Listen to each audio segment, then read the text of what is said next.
Ooh, what's good, Commanders fans? Quick video here. Just a couple of roster moves that the Commanders did make today.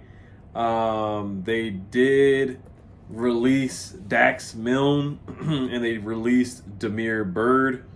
And they also signed kicker Riley Patterson, who was on the Jaguars before. Let me read the tweet here real quick just to make everything. So, yeah, they signed Byron Pringle. I already talked about that earlier. They claimed kicker Riley Patterson off of waivers from Jacksonville, and then they released wide receiver Damiere Byrd and wide receiver Dax Milne. I was actually a little excited when we signed Damiere Byrd. I was like, okay, this is a shifty guy that can make something shake, make something happen, and yards after the catch, yards after a yak kind of guy.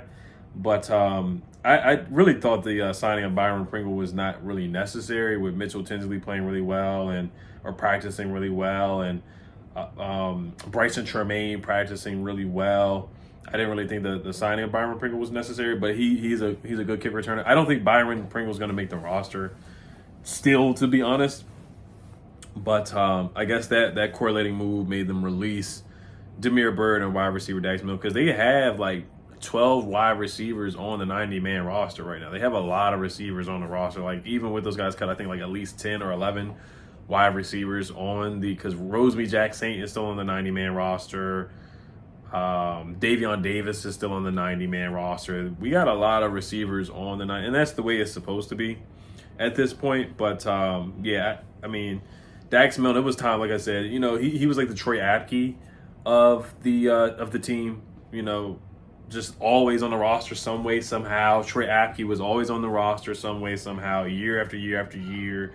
Always made the 53-man roster somehow. But just looking at Dax Milne's numbers, and I almost forgot about the Dax Milne situation with him and Zach Wilson. I think he took Zach Wilson's girlfriend or something like that, if I'm not mistaken. I'm not going to get too much into that, but I remember that story that came out last year or 2 years ago. But getting back to football, his longest punt return was for 19 yards, and I think that was against Dallas in 2022. Other than that, he just didn't provide much. He was really good at fair catching the football, which is a valuable thing, not muffing the punt, coming from where we came from with Steven Sims, who muffed punts and put us in really, really bad situations. Dax Milne did not muff punts.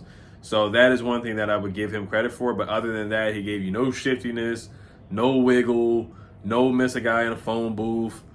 Nothing. Like, he wouldn't provide you any of that at all. And then he did catch a touchdown against the Vikings in 2022. We did lose that game, but he did a little bit. He was the 7th round pick, almost Mr. Irrelevant, but he might have been Mr. Irrelevant actually. But in the 2021 draft. But yeah, I mean, I wish him the best. He might be in the XFL or the CFL or something like that, the UFL. He might have to go there. I don't really know if another team's going to pick him up, to be honest with you. And then Damiere Byrd, I think he'll find somewhere else, be on the practice squad or something like that, or make somebody's roster. If not before the season, but maybe during the season when injuries happen and stuff like that. But Riley Patterson, all right, let's take a look at Riley Patterson here real quick. Just take a look at some of his numbers. He was just released by the Jacksonville Jaguars. Of course, Brandon McManus was on the Jaguars last year, the guy who we released. Riley Patterson, so this is kind of what happened. I was looking at some tweets from the Jaguars beat reporters, and this guy named Jamal St. Cyr, he said Riley Patterson comes in for the kick is no good. So I think the competition between him and this other guy that they drafted, when Riley Patterson was missing kicks in practice, they were like, okay, yeah, he's losing the competition, and they cut him. So they brought in a kicker last year for competition, and it looks like the Jaguars are just going to move forward with the other kicker. But some of the good things that Riley Patterson has done, he did kick a game winner in the game-winning field goal to help the Jaguars complete a 31-30 comeback win over the LA Chargers. That was the game where the Chargers were down. The Jaguars were down with Trevor Lawrence against Justin Herbert. The Chargers were beating the mess out of the Jaguars in that game. I remember that game.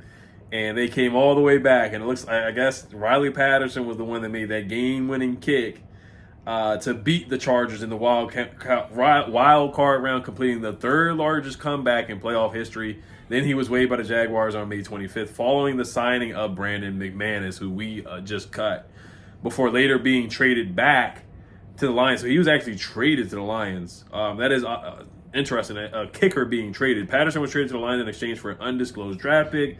Patterson was inactive on December 17, 2023, due to missing 2 extra points in 3 games. He was replaced by Michael Badgley. On December 19th, Patterson was waived by the Lions. Didn't we sign Michael Badgley or something like that? I really feel like we signed Michael Badgley at one point. That he was on a roster. Something like that. I got to look that up. Yeah, I feel like he was on the roster for a quick second. Yeah, he was. Michael Badgley was on the roster last year. He was on the roster. Yeah, he signed with the Commanders on July 25th. He was released on August 20th. So he was on the team for a preseason game, and or something like that. No. He wasn't on the roster for a preseason game, but he was released by us on August 20th, 2023. So that's where Michael Badgley comes out. I think we did bring him in for competition. I think Michael Badgley did play in a preseason game for us. But that's the write-up on Riley Patterson. So that is concerning, guys. It's not like we brought in a juggernaut or a stud in at kicker. You know, we brought in a guy that has his struggles with extra points for sure. But he did win the AFC Special Teams Player of the Week in a 19-3 win over the New York Jets. Looking at some of his stats, some of his numbers, he made 59 out of 67 field goal attempts in his career, 15 for 17 with Detroit last season, 93 out of 97 on career extra points, which is pretty good. John Conn says a good chance for him. Washington needed more comp, and if Patterson doesn't work out, other vets will come free later in August 2nd. Second waiver claim key. So yeah, that's you got to think about that. We are second in the pickings for waiver claims. So that is a good thing since we have the second worst record. You know, we can claim guys earlier than other teams, or we can put our claim in way earlier than other teams because we're second. So that is a benefit for sure for us. So I can't get too hyped up about this signing. Maybe, like John Keim said, towards the end of the preseason, or some other guys will get cut and some other guys may become available, and we'll see how that goes. But I'm gonna look at some of his numbers here too. So last year with Cleveland and Detroit, he was 16 for 18 for field goals, 1 for 2 from 50 plus, 2 for 2 from 40 to 49 yards, which is pretty good, which is solid. It's not bad. 11 for 11 for 30 to 39. And then 2 out of 3 for 20 to 29 yards.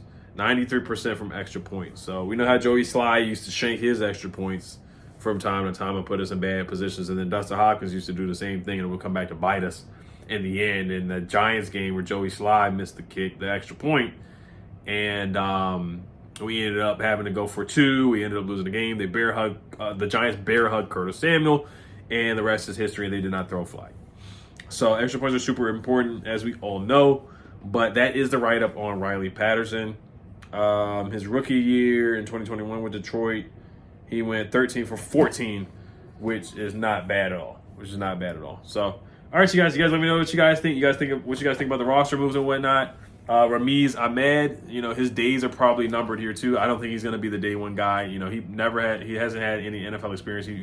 We got him from the XFL.